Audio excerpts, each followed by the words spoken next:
한동안 불면증에 시달리던 영수는 결국 몸이 지쳐버리고 말았다. 학업과 일을 병행하느라 평소에 4-5시간 정도밖에 못 자던 그는 어느 날 아침 거울 속에 피곤하게 일그러진 얼굴을 보고 충격을 받았다. 이대로는 안 되겠다. 낸 생각이 들어 수면에 대해 깊이 있는 공부를 시작했다. 먼저 영수는 수면이 왜 중요한지에 대해 알아보았다. 수면은 단순한 휴식 이상의 의미를 가지고 있었다. 밤사이 뇌는 하루 동안 쌓인 정보를 정리하고 기억을 강화하면서 성장 호르몬을 분비하여 신체 회복과 성장을 돕는다. 또한 충분한 수면은 면역력을 강화하여 질병에 대한 저항력을 높이는 데도 기여한다는 사실을 배웠다. 그리고 영수는 수면 부족이 신체에 미치는 영향에 대해 알아보기 시작했다. 매일의 수면 부족은 단순한 피로와 무관심을 넘어 심장질환, 비만, 당뇨병과 같은 만성질환의 발생률을 높였고 심리적으로도 불안감과 우울증을 유발할 수 있다고 했다. 영수는 이전의 피곤함과 무기력함이 단순한 피로 이상의 문제였음을 깨달았다. 결국 영수는 수면의 질을 높이기 위해 몇 가지 실천하기로 결심했다. 먼저 자기 전에 스마트폰이나 컴퓨터 화면 보는 것을 자제하기로 했다. 이유는 이런 기기에서 나오는 블루라이트가 수면 호르몬인 멜라토닌의 분비를 방해해 숙면을 방해하기 때문이었다. 또한 매일 일정한 시간에 자고 일어나라는 조언을 따르기로 했다. 이처럼 규칙적인 수면 패턴을 만들면 자연스럽게 생체 리듬이 조절되면서 더 깊은 잠을 잘 수 있었다. 영수는 또한 침실 환경을 개선하는 데에도 신경을 썼다.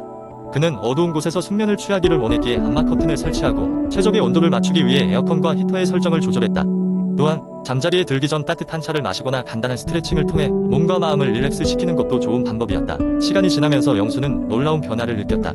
하루 7-8시간의 충분한 수면 덕분에 그는 전보다 더 활기차고 집중력도 향상되었으며 체력도 좋아졌음을 실감했다. 이전에는 피로감이 만성적이라 생각했던 심리적 압박감과 스트레스도 현저히 줄어들었다. 영수는 마침내 수면의 중요성을 몸소 깨달았고 주변 사람들에게도 경험을 공유하며 건강하게 잘 자는 방법을 권장했다. 이 경험을 통해 영수는 수면이야말로 건강의 기초이며 나에게 가장 큰 선물이자 투자라는 깨달음을 얻었다. 그리고 지금까지도 매일 밤 충분한 잠을 취함으로써 보다 나은 내일을 준비하는 중이다.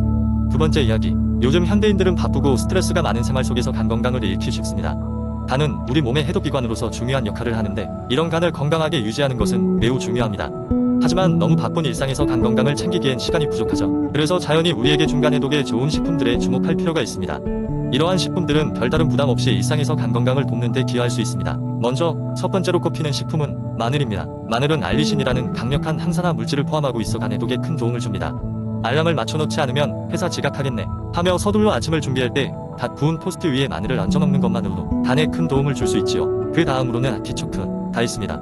아티초크는 자연 그대로의 모습을 지닌 채로 많은 사람들에게 사랑받고 있는 채소인데 그 간 해독 기능은 여러 연구에 의해 입증되어 있습니다. 아티초크에 포함된 시나린 성분은 간의 해독 기능을 도와 지방을 분해하는 역할을 합니다. 주말에 친구들과 함께 가벼운 아침 브런치를 즐길 때 아티초크가 담긴 지중해 샐러드를 곁들여 보세요. 그 육즙이 간을 건강하게 만들어줄 것입니다. 세 번째로는 녹차입니다. 녹차는 폴리페놀이라는 항산화 성분을 많이 포함하고 있으며 이는 간 세포의 손상을 방지하는 데 효과적입니다. 미팅을 기다리는 동안 휴게실에서 담배를 피우는 대신 따뜻한 녹차 한 잔을 마시는 것은 어떨까요? 그 순간 생산력을 높이며 몸을 깨끗이 하는데 큰 효과가 있답니다. 네 번째 식품으로 비트를 소개할 수 있겠습니다. 비트의 베타인 성분은 간의 독소 제거를 돕는 효능이 뛰어나다고 알려져 있습니다. 비트 주스 한 잔은 하루를 건강하게 시작하는 데 큰 도움이 될 것입니다. 주말 농장에서 가족과 함께 직접 비트를 뽑으며 즐거운 시간을 보내고 그 비트를 아침 주스로 만들어 먹으면 아이들도 건강한 간을 가질 수 있겠죠. 마지막으로 소개할 식품은 레몬입니다. 레몬은 비타민C가 풍부하게 들어있어 간의 해독뿐만 아니라 다양한 효능을 지니고 있습니다. 레몬 워터 한 잔은 해독 효과를 배가시키며 아침의 산뜻함을 더해줍니다. 회사에서 바쁜 업무 사이에 간단하게 레몬 바질 스파클링 워터를 만들어 보세요. 또한 부드러운 레몬 향은 머리를 맑게 해주는 효과까지 줄 것입니다. 이렇듯 간 해독에 좋은 5가지 식품이 있습니다. 간이 건강해야 몸이 건강하다는 말처럼 우리 몸에 있어 간의 건강을 유지하는 것은 매우 중요합니다. 일상 속에서 간단하게 실천할 수 있는 이 식품들로 간 건강을 챙겨보세요. 세 번째 이야기. 커피는 전 세계적으로 사랑받는 음료 중 하나로 많은 사람들이 아침이나 식사 후에 일상적인 루틴에 포함시킵니다. 그러나 커피의 소비량과 건강상 이점 및 주의할 점에 대해서는 많은 논쟁과 연구가 진행되었습니다. 이 글에서는 다양한 연구를 바탕으로 커피의 건강 이점과 주의할 점을 깊이 있게 다루어 보고자 합니다.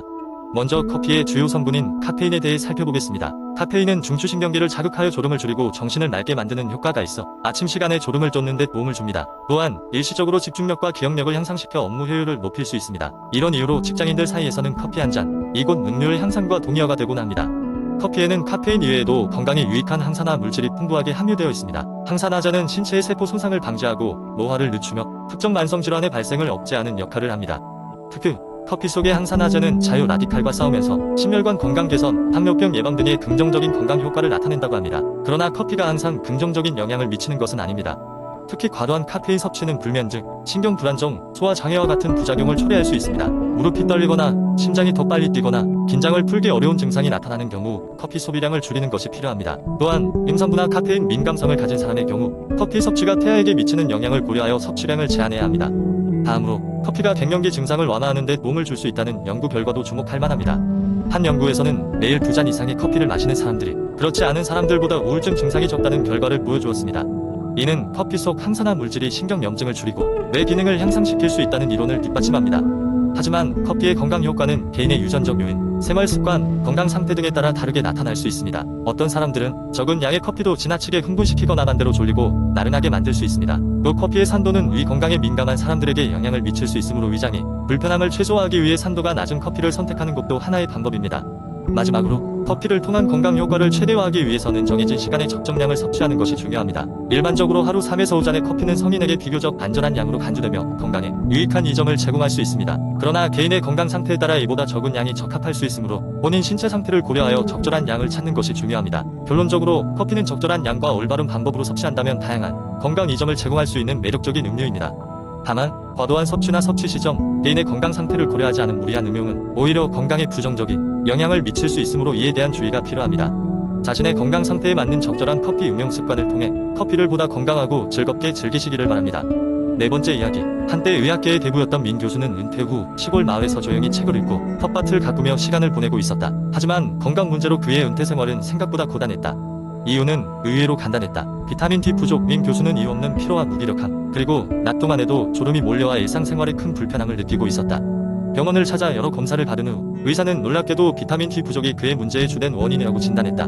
비타민 D는 단순히 뼈 건강에만 관여하는 것이 아니라 면역 체계와 정신 건강에도 큰 영향을 미친다고 했다. 비타민 D는 흔히 햇빛 비타민이라고 불린다. 이는 햇볕을 쬐 때 피부에서 자연스럽게 합성되기 때문이다. 하지만 민 교수는 햇빛에 노출될 기회가 많지 않았다. 그는 주로 집안에서 시간을 보내고 바깥 활동을 피한 결과로 비타민 D가 결핍되었던 것이다. 의사는 그에게 매일 15분 정도는 햇볕을 쬐어야 한다고 조언했다. 그리고 비타민 D가 풍부한 음식을 섭취하도록 권장했다. 연어나 정어리 같은 기름진 생선, 달걀 노른자, 그리고 강화 우유와 같은 식품들이 그에게 추천되었다. 그리고 필요할 경우 비타민 D 보충제를 복용하도록 했다. 하지만 민 교수는 단순한 보충제 복용보다는 자연적인 방법을 선호했다. 매일 아침 산책을 일과로 삼고 텃밭에서 채소를 가꾸기 시작했다. 그는 산책을 할 때마다 자연의 변화와 계절의 아름다움을 느끼며 심신의 안정도 함께 찾을 수 있었다. 몇 달이 지난 후 신기하게도 민 교수의 증상은 차츰 호전되기 시작했다. 졸음과 피로감은 사라졌고 그는 더욱 활력을 되찾았다. 비타민 D는 신체 내부의 중요한 조절 역할을 하며 단순히 햇빛 아래에서의 활동만으로도 상당한 변화를 일으킨다는 것을 깨달았다. 비타민 D 부족이 단순한 문제처럼 보일지 모르지만 이는 신체 전반에 걸쳐 생각보다 심각한 영향을 끼칠 수 있었다. 민 교수는 자신의 경험을 통해 비타민 D의 중요성을 깨닫고 주변 이웃들에게도 햇볕을 쬐고 균형 잡힌 식사를 권장했다. 그 결과 마을 사람들도 보다 건강한 생활 방식을 채택하게 되면서 마을 전체가 활기로 넘쳤다. 민 교수는 다시 한번 인생의 중요한 교훈을 깨달았다. 자연에서 얻는 균형 잡힌 삶이야말로 진정한 건강의 시작이라는 사실을